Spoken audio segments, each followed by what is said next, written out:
all about, it's not so much the calories, but it's about the quality of calories.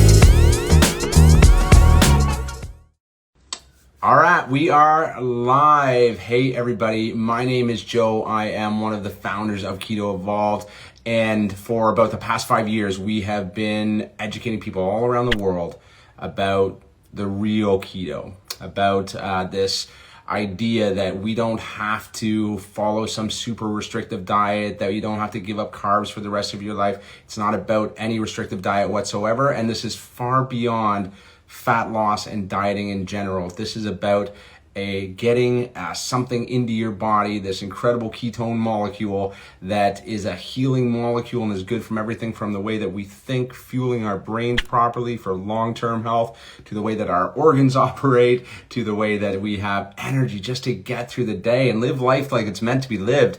And we're trying to clear up a lot of the confusion of this keto diet. So today we are going to be interviewing a guy that's just massively inspirational. He's had an incredible keto transformation himself. He's raising a keto family. He's been experimenting with different forms of it from carnivore. So it'll really show people that, look, keto comes in all shapes and sizes. There's not one cookie cutter method to succeed with it. But if we can just get this sense that if we can just lower sugar in our lives and eat a little bit smarter carbohydrates and lower processed food and increase more fresh live food, then we can be living our best life. We can eat delicious food all the time, and we don't have to be crazy keto people. and the world is just discovering all of that. So I'm going to bring Al in, and I would love, as we're bringing Al in, to hear from all of you guys. Let me know, where are you coming in from? And at the end of this, we're going to give away something that will help anybody that is looking to take their keto life further. Here we go. I'm going to bring Al in now. Anybody that's looking to bring their keto life further, we are going to give you away a awesome prize. You got to hold on to the end. We're going to talk 10 minutes, very short, just to get to know him a little bit better. And there he is. Al, Hey, how are you? Good. How are you? Very good. Welcome, welcome. So Al is everybody all the way from Windsor, Ontario, which is right down the road from where Kristy and I were born and raised in London, Ontario. And then I've lived in Windsor for a while, lived right underneath the bridge on Indian, I think, Boulevard there. Worked at a very famous bar called Spicoli's, and then also Jose's Noodle Factory. Interestingly enough, not keto friendly. However, well, Albert, thank you very much for joining us, bud. Thank you for having me. I really appreciate it. Well, listen, I want everybody to go right away and follow you at Al Yeti Bones. We're going to maybe hear about where the Yeti Bones comes from. But first, I would love to hear just your story, how you found keto, where you were at, what happened with you, and where that's led to now. So going back about 4 years is when I found keto. Prior to that, I was always struggling with my weight, roller coaster, big time, all the way through my life. I wrestled in high school. I did jiu-jitsu in college. And to temper my weight, I had thought that I had to run like 3 times a day. Every time I ate, I would just go for an hour run. I would basically try to do the outrunning your diet. Right. And yeah, during the summer, I would lose 40 pounds. Of course, who wouldn't when they're running that much? But over the course of the year, the stress and life and everything else, it just started to creep back up. And, it's always that same amount of weight you lose, you end up gaining back. And then you lose it and you gain it back. It wasn't until I hit a breaking point when I went over, I was about 318 pounds. Yeah. And I'm 6'3", so I carry it well. But, that's what people say, you don't feel that way. Like when you're 318 pounds, it doesn't matter. Like you feel like just a sack of coal, like just everything's just dragging on you. And you know, How a old lot were you? of, sorry. How old were you then? It must have been, everything started to creep up roughly in my 20s. Right, I'm right. 41 now. Yeah. And yeah, all the way through my 30s, I was up in the threes and the like the high twos. So 295, you know, 290, that way. And you know, the insecurities, the depression, the self-confidence, just the lack of. Sure. I'm a performer. I tour all across North America in a band, and I'm a front man as well. And you know, when you're trying to get over your fear of, you know, public speaking or singing, public singing, Yeah. performing, and you don't feel like $1,000,000, it's very hard to convince everybody that you are $1,000,000 or worth $1,000,000, you know, and everybody I'm a firm believer that everybody's, you know, a million or over. There's nobody that should ever feel like they're that bad, you know, and that down and out. And Yeah. and I came across a podcast at one point that started talking about keto, and these two guys, they were reversing their diabetes with keto, and we're literally watching it in real time during that time. Their podcast, they were unveiling their success as it was going on. And before I ever even embarked on this journey, I'm the kind of guy that needs to know everything I can about it, because I think psychologically, one of the biggest things that was a big diffuser in all of my success prior, or the lack thereof, had a lot to do with psychological. You know, it was, you know, you have this relationship with food, and it's a ritualistic thing as humans. You know, we have to be at the table with our family at this time, and this time. And then, you know, if we're between those times, we feel free to open the fridge and grab snacks and everything else. All these things started to equate to me that none of what we're doing is healthy. None of this is healthy. This is all backwards thinking. It's all upside down. And for me, learning as much as I could about the journey and the particular lifestyle that I had chosen, I knew that there was something to this when guys were not just reversing diabetes and improving metabolic health, but they were also feeling cognizant, like much more cognitive functions were being, you know, the brain fog was being lifted. And with that, inflammation, that means inflammation is going down and bloat is going down, and you are thinking clearly. The prefrontal cortex, where you start thinking the logical thoughts, you know, the stuff that gives you much more seasoned thinking, intellectual thinking, you know. To me, those things were all blocked when I was heavy. I would sit on the couch, I wouldn't feel like doing anything. And to me, there was a problem fundamentally with my thoughts, just with the way I thought, the way I physically thought. So once I realized that keto could work, it's not rocket science, you know, but it is a science. It's very much a science. And once you can learn that, there's no going back from that. And it's just like you said, Joe, it's like, you know, it doesn't have to be a one size fits all. Nobody loses weight in a straight line. So one of the most important things that people have to understand is that when you find a diet that works for you, that's great. But keto is a lifestyle. It's a journey. You can fall off, but you get back on the next day. And for me, once I started to really understand all the things that I can eat, that I should be eating, that I should stay away from, it was all interim, like in the right now, you know, like I needed to get strict with myself at the beginning. Once I did, I was strict for about 6 to 8 months, and I lost about 80 to 100 pounds at that point. And then I was able to start introducing other foods that I really loved, you know, and, you know, back into my diet. But once you understood that it was a hormonal balance, It's not about calories in versus calories out. It's hormones. You know, every food you eat opens a new hormonal receptor in your body.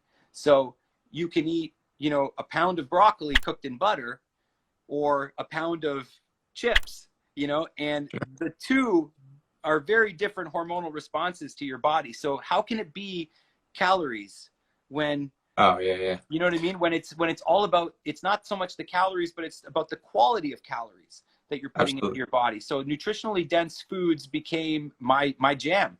That was it. And from there, you know, people around me started to ask, well, what are you doing? What are you doing? What's going on? And, you know, how are you losing all this weight? And then I'd say keto, and they're like, oh, I'm so sorry for you. Like, I'm so worried about all the fat you're taking in. If they only understood, the science behind it and the why, they would be able to realize that it's not so much the fat that I'm taking in. I'm actually eating less fat on a daily basis than they do, you know, because I eat the fat with protein and incidental carbs. But the interesting part about what keto does with your body is that you end up becoming very, very efficient at burning fat the more fat you eat. The less fat you eat, the better your body gets at storing it. So that's where I was all the way. That's what got me to this whole dance in the first place, you know? So. Well, that is that's a very important part that you bring up there. And this is what we teach now. It's about, you said, hey, it's okay to fall off. I think it's a natural part of the journey. We're meant to fall in and out of keto and be in and out of keto our entire lives. And so keto is not, you know, somebody that's thinking about starting or trying keto or wondering if keto is for them. This is not to say that you're going to go into keto and then not eat carbs until you lose the weight that you want, and then you're going to bring carbs back into your life full time. And it's also not saying that you're going to give up carbs for the rest of your life. The whole, and this is where the Keto Evolved name comes from, is that we've evolved past all of these ideas.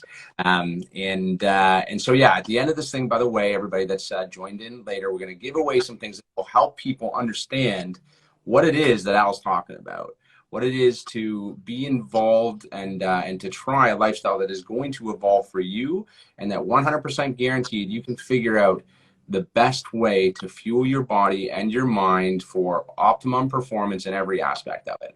You know, what you were talking about, the cerebral cortex there and stuff like that, is probably blowing some people's minds, but it's so true, right? As people start to feel any type of anxiety, stress, depression, and they go to have that treated by their doctor, and they put them onto some type of chemical stimulant that is going to try and get the chemicals in their brains operating to a point where they can not feel that way anymore. But I mean, nutrition is such an integral part of it. If we're not metabolically flexible, if we're not giving our body the ketones that it craves, then it is not able to keep the pleasure chemicals balanced in our minds. It's just something that we know now. Absolutely.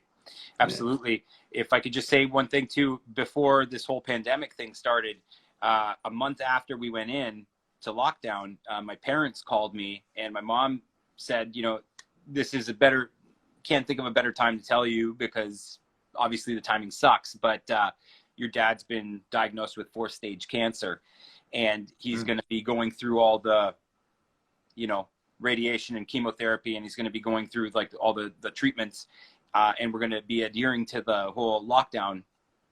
So I hadn't seen him for months after that.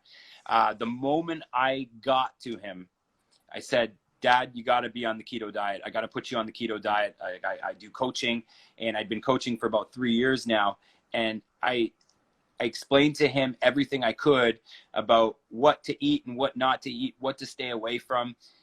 You know, they're European, so, you know, breads with fats, dipping their bread in the oil, like that was their thing. That was all they loved to do. So I had kept him off it, and he was strict keto. So there are levels. There are definitely levels for different metabolic states and metabolic health. You know, and I firmly believe that if you can switch in and out and be flexible, this is the way we're meant to be. There's just no other way. There really isn't. Nothing else has worked. Nothing else has been as powerful as the ketogenic diet.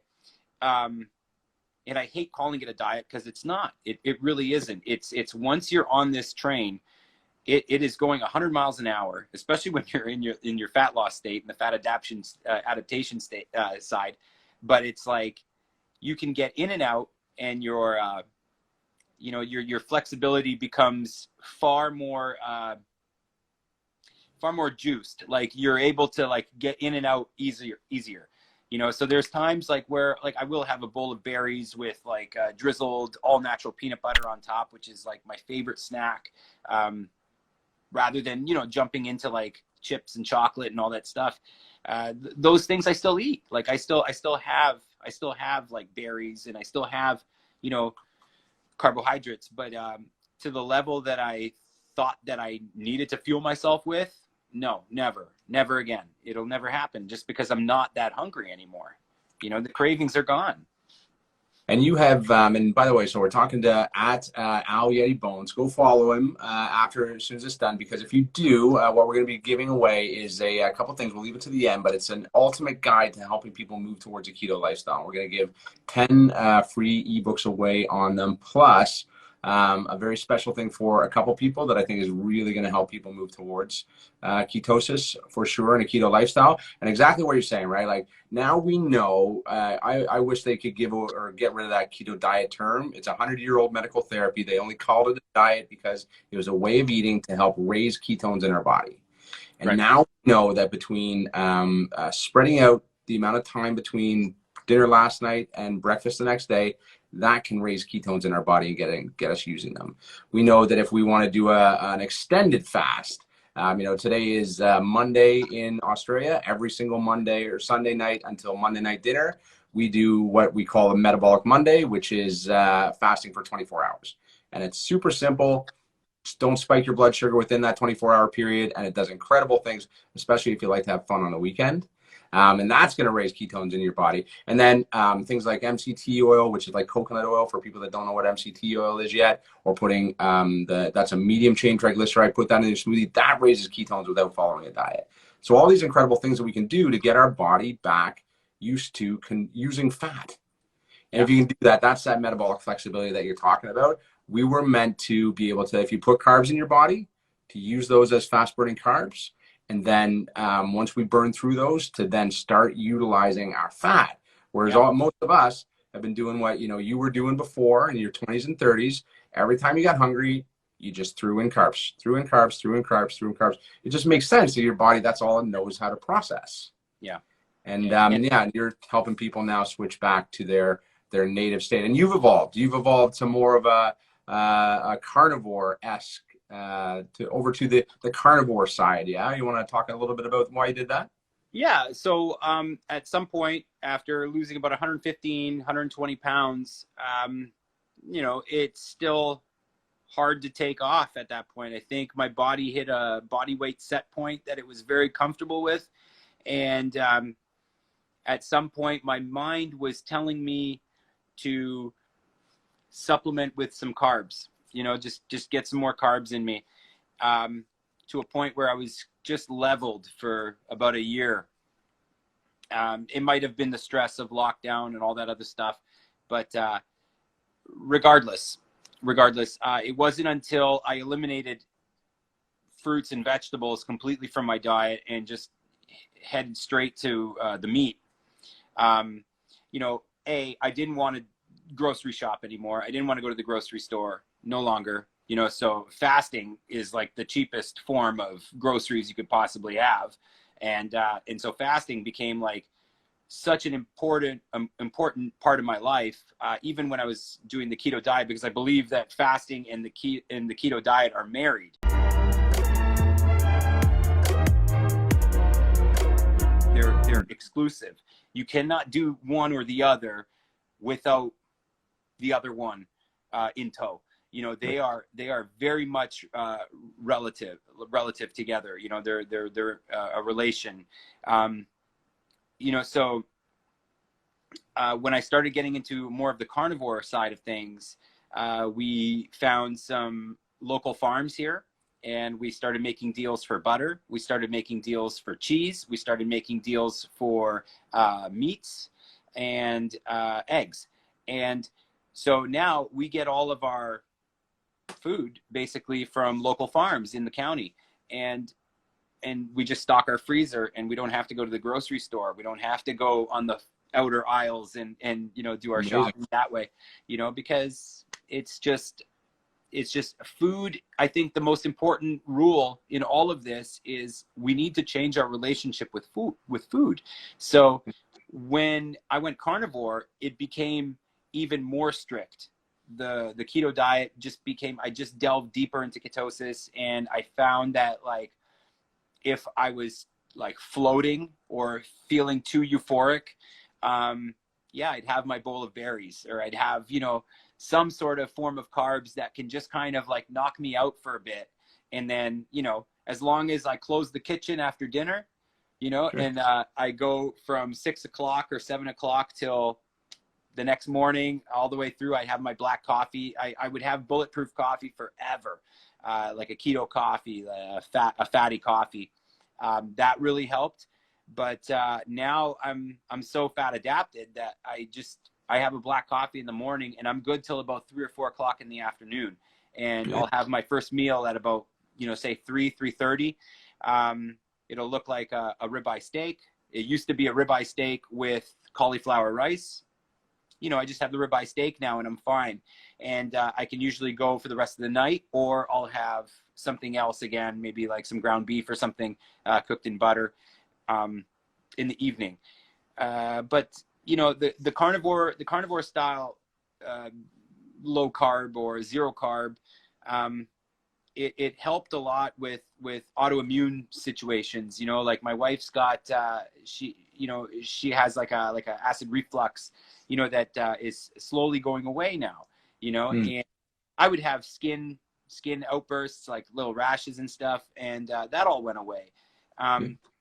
You know, so it started making me think about the plant toxins and whatnot, and it's just really interesting with carnivore in the relation to keto, how they're so relatable in the terms of, you know, keeping your carbs as low as possible, to have, you know, a greater, you know, metabolic output, you know. Well, I think, you know, everybody's got to look at the carnivore diet, and I've moved to a more carnivore-esque diet as well, because I also feel better on that. And I did that because my wife wanted to try it, because her doctor has been carnivore for years, and thrives in it. Knows that she has an autoimmune. She's got Hashimotos, which she's on a constant struggle, journey, challenge with. And so she wanted to try it as an elimination diet. So I think everybody should consider, like, at some point in your keto diet, if you are in your keto diet and you are thriving and you're feeling fantastic, then keep doing what you're doing. As you start to, if you're starting to think, hey, maybe I can do better, or I'm plateauing, or if you do have some autoimmunes, then that's something to look into. And that's where Al is, you're now a certified carnivore coach, with Sean Baker's program. Sean Baker's one of the godfathers of bringing this knowledge to the world, and he's had an incredible result himself. And again, and he'll even tell, like, it's not for everyone. Right. Some people, you know, shouldn't be doing it, but I think as an elimination diet, if nothing else, it's something that people should try if they want to take their health further. And then you can start bringing new things in, and you just kind of watch. And if you have eggs and you haven't had them in a while, and then you don't feel great when you have eggs, then you know that maybe eggs aren't something that really agree with you. If you have broccoli, right, or if you have kale or something like that, and immediately you feel sluggish and tired afterwards, you know that the toxins that are in those products, or in those foods, have an effect on you, and then you can avoid that. So I think it's super smart to do. Yeah, I think for everybody, we should all be even going vegan for a couple weeks. Like, it's not going to hurt you, you know, in the short term. So, you know, being able to experiment with all these things, it's like you said in the intro, if you can lower your sugar and just get rid of all the sugar as much as possible, you will see results. If you can get rid of the grain, you will see results. That's just it. It's like people need to accept the fact that, like, we are not trying to lose weight to get healthy. We are trying to get healthy to lose weight. And losing weight just happens to be a byproduct, an amazing byproduct, by the way, with the ketogenic diet. But as long as you can change the mindset, because one of the things that has always been an issue for me coaching is that people just want to be told what to eat. If you could just tell me what to eat, I'll do that. Sure, you can do that on your own. And then, you know, what you eat in private is what you wear in public. So, you know, think about that for a second, right? It's like, I can give you everything to eat. I can give you all the tools. You don't want to know the tools. You just want to know what to eat. But then at 10 o'clock at night, when you're still watching Netflix and you start traveling to the fridge, like, and you're literally on autopilot, you know, you're not even thinking anymore, you know, but what to eat. And you just open that fridge and you start going in for stuff that you shouldn't be eating. And you know, you shouldn't be eating it, but you've been doing so well on this diet for the last couple of days. Like, oh, I can eat this. Well, if you don't understand how insulin works, then you don't stand a chance. The brain will always beat you because you just don't know. And so you have to understand the relationship you have with food. You have to understand how insulin works, insulin resistancy, insulin sensitivity, getting that hormonal balance, you know, so that you can get those insulin levels down in the body low enough that you've dug out enough of a deficit that you can afford to bring in some more carbs into your diet. Don't do it at first.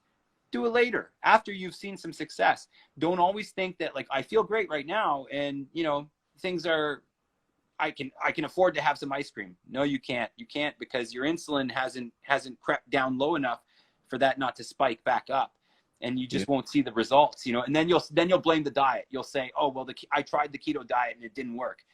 And then you'll bash it, and you'll go out there and say to everybody else, sing the praises of, you know, high carb, low fat, you know, and that's completely that's the antithesis of everything we're trying to do here. So.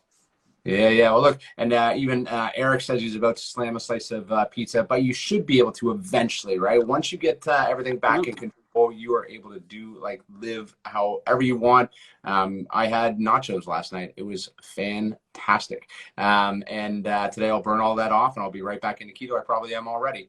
And so that's want to guide people through. So, okay, I almost want to, I could talk to you forever because I'd love to delve into the fact that, you know, you've got a 8-year-old and a 5-year-old daughters. I've got a 5-year-old. There's all sorts of cool stuff about being a keto family and the psychology behind teaching our kids how to eat from a very young age, because obviously we didn't know how to. And that means that we've lost a valuable time of our life. You've spent a valuable time of your life worried about what was going on around your waist and how you looked and not understanding how you could easily control that in your body. That's what it's all about, right? And so our daughters, right, are the same, right? If we can teach them how to eat as they grow up so that they don't go through these times where they're getting fat and they don't understand why, right? They don't understand, just they can make conscious choices, go out and enjoy food and live it up and, you know, go blow it out at Jose's Noodle Factory or whatever. But understanding like that's not how we fuel ourselves all the time, or else we're not going to live the life that we want to. And it's not about giving up anything that you love, because look, we just don't, there's just great replacements for all that stuff now. So I'd love to talk to you about that more. For everybody that is watching the recording, you can go over, we'll leave it open for the next week, but we'll give away 10 of the Ultimate Guide to Keto. This is just explains everything. It's a very easy to read ebook made into simple terms that will get people started, probably answer some questions that maybe you haven't, and delves into a little bit more of these concepts.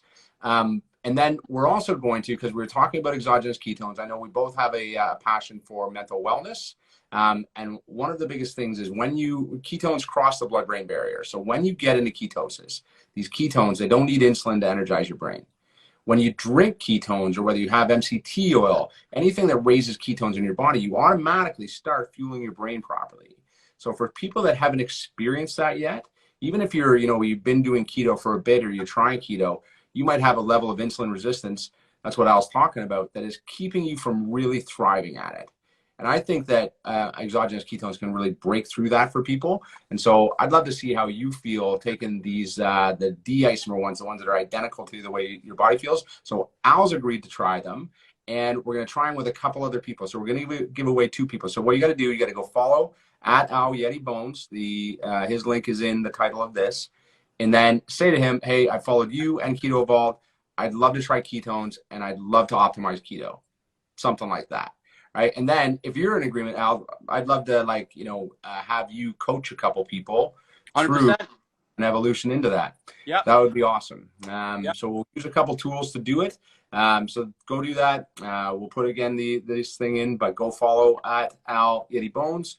Make sure you're following Keto Evolved already. And then definitely let's talk about that. And then request, we'll get you the ultimate guide to keto. We'll get a whole bunch of people that ultimate guide to keto.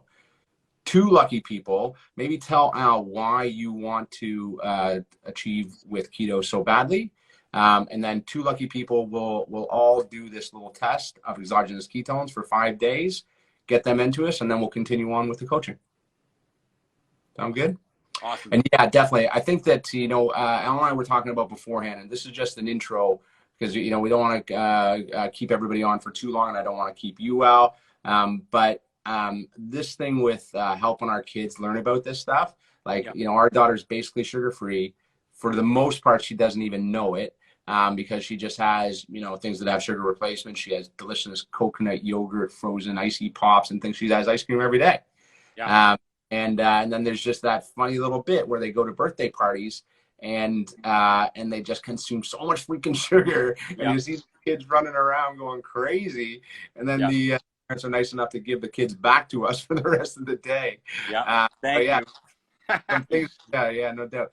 We've had I don't know about you, but we've had sugar-free keto birthdays for the last couple of years, and they've been awesome. The kids are actually not little animals the entire time, and they had no idea. We literally don't even tell the parents or anything, but they have a keto cake, keto candies, keto everything, and go home feeling good. So so I'd love to have another call and talk to you about that. I'd be honored. That'd be awesome. Amazing. Well, thank you so much, bud. I look at congratulations on your success. And congratulations even more about now choosing to inspire other people to do the same. Really appreciate it. Thank you very much. Thank you, everyone. Go follow Al, and we'll talk to you again soon, bud. Cheers. Cheers, guys.